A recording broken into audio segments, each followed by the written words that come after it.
দেশে নতুন ভাইরাস ছড়াচ্ছে দ্রুত, শরীরে পক্সের মতো গোটা উঠছে, আর অনেকেই বিষয়টি বুঝতেই পারছে না।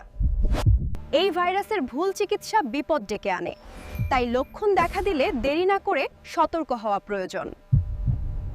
গোটা দেখা দিলে প্রথমে আক্রান্ত স্থান পরিষ্কার রাখুন এবং নোংরা হাত দিয়ে চুলকানো বা স্পর্শ করা বন্ধ করুন। পর্যাপ্ত পানি পান করুন। শরীরে পানি শূন্যতা কমলে ভাইরাসের তীব্রতা কমে এবং সুস্থ হওয়ার গতি বাড়ে। ব্যক্তিগত তোয়ালে, বালিশ বা কাপড় অন্যের সাথে ব্যবহার করবেন না, যেন সংক্রমণ ছড়িয়ে পড়ার সুযোগ না থাকে।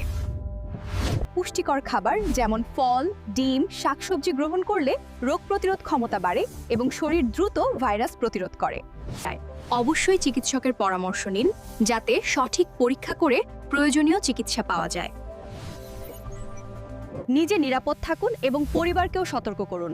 চাইলে ভিডিওটি শেয়ার করে সবাইকে নতুন ভাইরাস থেকে রক্ষা করতে পারেন।